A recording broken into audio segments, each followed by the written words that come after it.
പാകിസ്ഥാൻ്റെ വിശേഷങ്ങളൊന്നും കേൾക്കുന്നില്ല, കുറേ ദിവസമായി കേട്ടിട്ട്. പാകിസ്ഥാൻ്റെ വിശേഷം പറയാനാണ് എന്തും കാണാം. ഇപ്പോൾ ഏറ്റവും പുതിയൊരു വാർത്ത നമുക്ക് വരുന്നത്, പാകിസ്ഥാനിൽ ഏതാണ്ട് 6 ജില്ലകൾ പൂർണ്ണമായും പാകിസ്ഥാൻ്റെ കയ്യിൽ പോയി. ജില്ലകളോ? പാകിസ്ഥാൻ്റെ പട്ടാളത്തിനും പോലീസിനും അങ്ങോട്ട് കയറാൻ പറ്റത്തില്ല. അതായത് നോർത്ത് വെസ്റ്റേൺ ഖൈബർ പക്തൂൺഖ ഏരിയയിലുള്ള പ്രൊവിൻസ്, ആ പ്രൊവിൻസിലുള്ള പല ജില്ലകളും ഇപ്പോൾ ഭരിക്കുന്നത് ഭീകരരാണ്. ഭീകരരെന്ന് പറഞ്ഞാൽ പാക് താലിബാൻ, തെഹ്രീക്ക് താലിബാൻ, TTP ആണ്. TTPയുടെ ഭരണമാണ്. അതായത് ആ സ്ഥലങ്ങളെക്കുറിച്ച് വളരെ കൃത്യമായി ഏജൻസികൾ പറയുന്നുണ്ട്. അതായത് ബന്നു, വടക്കനും തെക്കനും വസീറിസ്ഥാൻ നമ്മൾ കേട്ടിട്ടുണ്ടോ? വസീറിസ്ഥാൻ, വടക്കൻ വസീറിസ്ഥാനും തെക്കൻ വസീറിസ്ഥാനും, ടാങ്ക് എന്ന് പറയുന്ന സ്ഥലം, ലക്കി മാർവത്ത്, ദേര ഇസ്മയിൽ ഖാൻ തുടങ്ങിയ ജില്ലകൾ കംപ്ലീറ്റ് പാകിസ്ഥാൻ്റെ കയ്യിൽ നിന്ന് പോയി.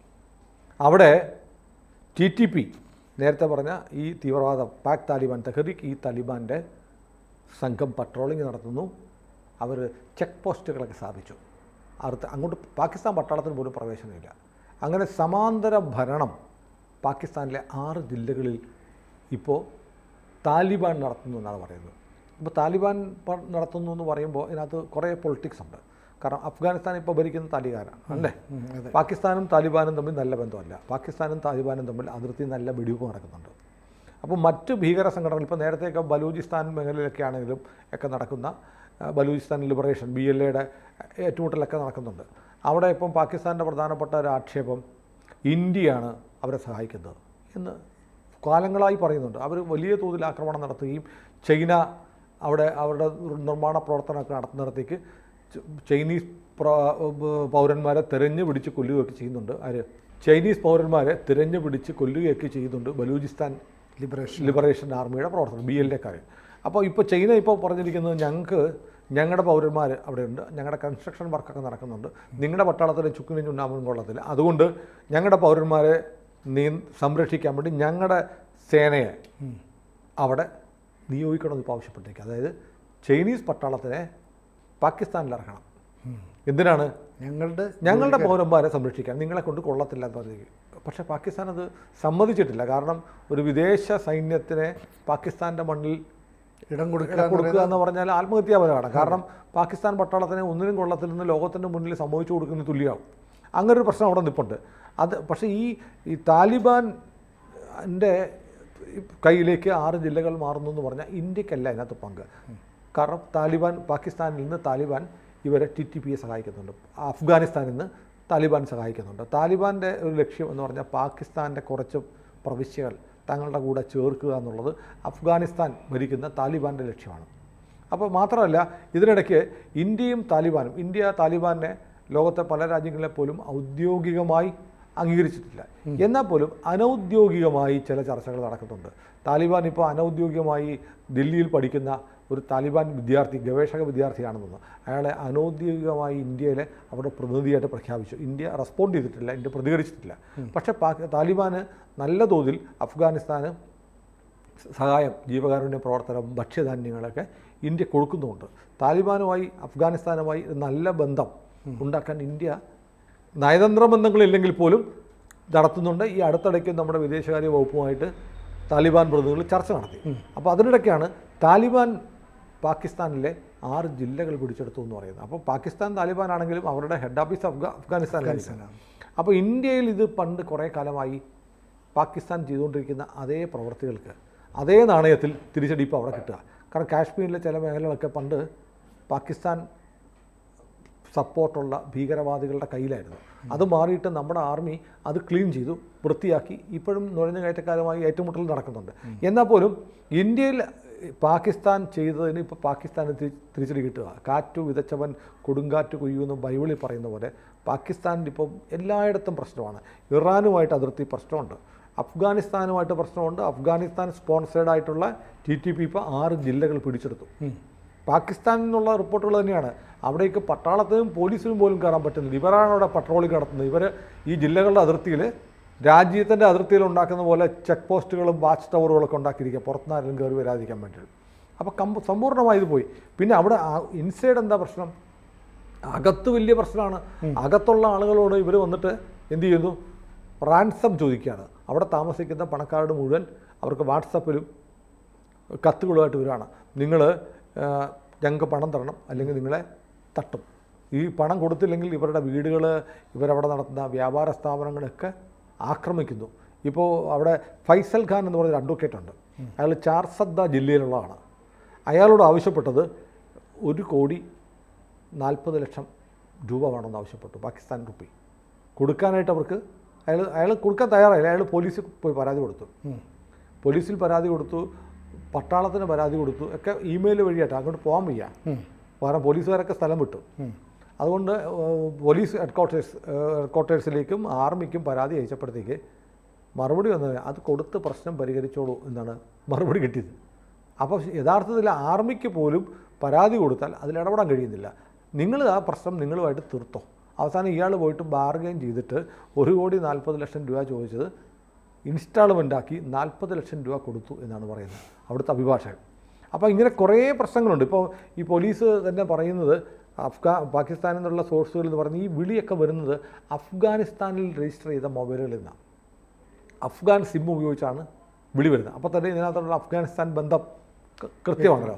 അപ്പോൾ ഏതാണ്ട് 1,600ഓളം 1,600ഓളം കോളുകളല്ല, 1,600ഓളം അഫ്ഗാനിസ്ഥാൻ നമ്പറുകളിൽ നിന്ന് ആളുകൾക്ക് വിളികൾ പോകുന്നുണ്ട്. നിങ്ങൾ ഞങ്ങൾക്ക് ഇന്ന സാധനം തന്നേക്കണം, തന്നില്ലെങ്കിൽ നിങ്ങളെ ഉപദ്രവിക്കും, കൊല്ലും എന്നൊക്കെ പറഞ്ഞിട്ട്. അപ്പോൾ ഒരു രാജ്യത്തിനുള്ളിൽ പല രാജ്യങ്ങളായിട്ട് നിൽക്കുകയാണ് ഇപ്പോൾ പാകിസ്ഥാൻ. ബലൂജ് മേഖലയിൽ പ്രശ്നം, ബാൾട്ടിസ്ഥാൻ, ഗിൽജിത്ത് ബാൾട്ടിസ്ഥാൻ മേഖലയിൽ പ്രശ്നം, ഈ ഖൈബർ പഷ്തൂൺ മേഖലയിൽ പ്രശ്നം. അവിടുത്തെ 6-7 ജില്ലകൾ നഷ്ടപ്പെട്ടിരിക്കുന്നു. ബലൂചിസ്ഥാൻ ആർമിയുടെ പ്രശ്നം, ലിബറേഷൻ ആർമിയുടെ പ്രശ്നം, താലിബാൻ്റെ പ്രശ്നം. അങ്ങനെ പാകിസ്ഥാൻ 3-4 കഷ്ണങ്ങളായി വിഭജിച്ച് പോകുന്ന അവസ്ഥയിലേക്കാണ് കാര്യങ്ങൾ മാറിയിരിക്കുന്നത്. ഇപ്പോൾ പാകിസ്ഥാൻ എടുക്കുന്ന നിലപാടുകൾ എന്ന് പറഞ്ഞാൽ ഇപ്പോൾ IMFൻ്റെ പിന്നാലെ പോകുന്നു. നേരത്തെ IMF ലോൺ കൊടുക്കുന്നില്ല. ലോൺ കൊടുക്കാത്തതിന് കാരണം പാകിസ്ഥാൻ്റെ തിരിച്ചടയൽ ശേഷി കുറഞ്ഞു. മാത്രമല്ല IMFന് പലിശയും വേണമല്ലോ. പൈസ കൊടുത്താൽ തിരിച്ചു കിട്ടാനുള്ള ഗ്യാരണ്ടി ഇല്ല. അപ്പോൾ പാകിസ്ഥാനിൽ നമ്മളിന്ന് മുമ്പ് ചർച്ച ചെയ്തു, പാകിസ്ഥാനിൽ നിന്നുള്ള ആളുകൾ സൗദി അറേബ്യ ചെന്നിറങ്ങിയിട്ട് അവിടെ ഇരുന്ന് ഭിക്ഷ എടുക്കുന്നു. അതുകൊണ്ട് സൗദിക്ക് അത് നാണക്കേടായിട്ട് ഇവരെയൊക്കെ വിമാനം കയറ്റി വിടും എന്ന് പറഞ്ഞു. അപ്പോൾ ഇങ്ങനെ ഈ പാകിസ്ഥാൻ വല്ലാത്ത ഒരവസ്ഥയിലേക്ക് മാറിക്കൊണ്ടിരിക്കുക. ഇപ്പം ഇന്ത്യയുടെ ആഭ്യന്തര കാര്യങ്ങളിലൊന്നും കാര്യമായി ഇടപെടാനില്ല. കുറേ തീവ്രവാദികളെ പതിപോലെ കയറ്റിവിടുന്നു എന്നല്ലാണ്ട് പാകിസ്ഥാൻ്റെ ശബ്ദം ഇപ്പോൾ അന്താരാഷ്ട്ര തലത്തിൽ കേൾക്കാനുള്ള. പാകിസ്ഥാൻ പ്രധാനമന്ത്രിയുടെ ഒരു സ്റ്റേറ്റ്മെൻറ്റ്, ഇപ്പോൾ ഹമാസ് യുദ്ധം നടക്കുന്നുണ്ട്, പാകിസ്ഥാൻ ഒന്നും പ്രതികരിച്ചിട്ടില്ല അല്ലേ ഇസ്രായേലിനെതിരെ. അവർക്ക് ആഭ്യന്തര പ്രശ്നങ്ങൾ വല്ലാതെ പൊറുതി മുട്ടി നിൽക്കുകയാണ് പാകിസ്ഥാനിൽ. ഈ പറഞ്ഞ പോലെ ഈ മതത്തിൻ്റെ പേരിലുള്ള പ്രശ്നങ്ങളൊക്കെ വഷളായിട്ട് സുപ്രീം കോടതി ജഡ്ജിയെ പോലും ഇടപെടുകയും സുപ്രീം കോടതിയുടെ അധികാരങ്ങൾ കുറയ്ക്കുകയൊക്കെ ചെയ്യുന്ന തരത്തിലുള്ള നിയമമാറ്റങ്ങൾ വരുന്നു. വല്ലാതെ പാകിസ്ഥാനിലെ ഒരു വല്ലാത്ത ഒരു മൗനം ഘനീഭവിച്ച് കിടക്കുകയാണ്.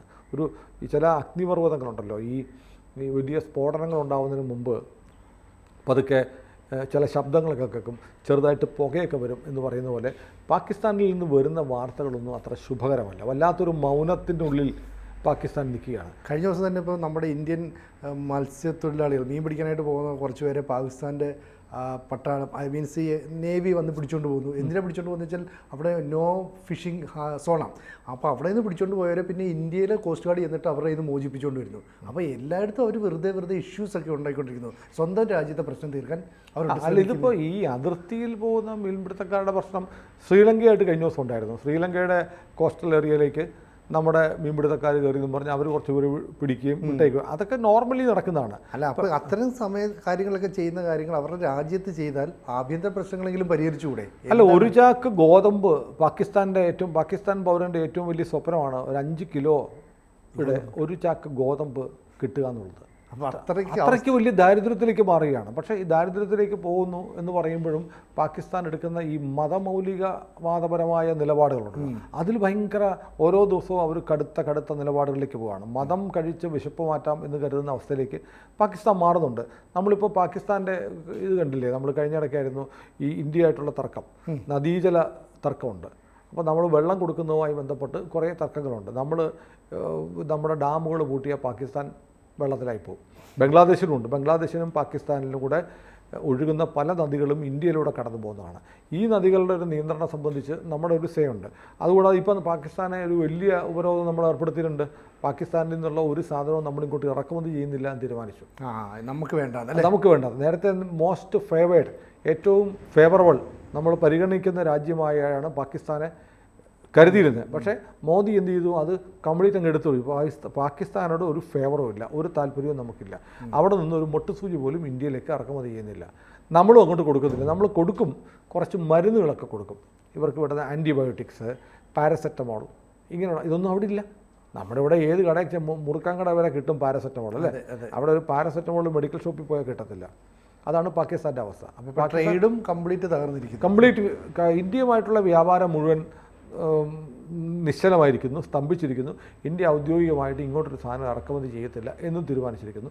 നമുക്ക് അവിടെ നിന്ന് എന്ത് കിട്ടാനും, പാകിസ്ഥാനിൽ എന്ത് പിണ്ണാക്കുണ്ടായിട്ടാണ് മേടിക്കാൻ? പാകിസ്ഥാന് കുറേ ഈന്തപ്പഴമുണ്ട്. ഈന്തപ്പഴം നമ്മൾ പാകിസ്ഥാനിൽ നിന്ന് വരുവാണെങ്കിൽ നമ്മുടെ 400 ഇരട്ടിയോ മറ്റാണ് അതിന് ടാക്സ് കൊടുത്തിരിക്കുന്നത്. അതുകൊണ്ട് ഇവന്മാരെന്ത് ചെയ്യുന്നറിയോ, നമ്മൾ UAE നിന്നുള്ള ഈന്തപ്പഴം, ഡേറ്റ്സ് ഉൾപ്പെടെയുള്ള ഡ്രൈ ഫ്രൂട്ട്സിന് ഇങ്ങോട്ട് കൊണ്ടുവരുന്നതിന് നികുതി വേണ്ട.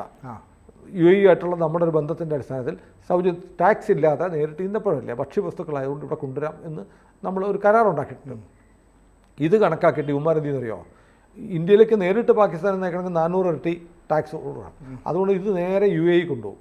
എന്നിട്ട് അവിടുന്ന് ഇന്ത്യയിലേക്ക് കൊണ്ടുവരും. അപ്പോൾ ഇന്ത്യയിൽ നിന്ന് UAE നിന്ന് കൊണ്ടുവരുമ്പോഴത്തെ ടാക്സ് വേണ്ടല്ലോ, അതിപ്പോൾ നമ്മൾ പിടിക്കുകയും പാകിസ്ഥാനിൽ നിന്ന് വരുന്ന സാധനങ്ങൾ ആണോ എന്ന് കണ്ടെത്തി അതും കൂടെ നിരോധിക്കാനുള്ള ശ്രമം നടക്കുകയാണ്. അപ്പോൾ പാകിസ്ഥാനിൽ നിന്ന് ഒന്നും ഇന്ത്യക്ക് വേണ്ട, ഇന്ത്യയിൽ നിന്ന് പലതും അവർക്ക് വേണം. എന്നാൽ അത് നമ്മളോട്ട് കൊടുക്കാനും തയ്യാറല്ല. അത്യാവശ്യം വേണേൽ നിനക്ക് തരാം, എന്നാലും പാരസെറ്റമോൾ തരാം എന്നാണ് മോഡി പറയുന്നത്. പാരസെറ്റമോൾ കഴിച്ച് അവനോട് ഇരിക്കട്ടെ, ഒരുപാട് കഴിച്ചാൽ കിഡ്നി അടിച്ചു പോകുന്നു. പാകിസ്ഥാൻ ഓർക്കുന്നത് നല്ലതാണ്. കൂടുതൽ വാർത്തകളും വിശേഷങ്ങളും നിങ്ങളിലേക്ക് എത്താൻ ABC മലയാളം സബ്സ്ക്രൈബ് ചെയ്യുക, ബെൽ ബട്ടണും അമർത്തുക.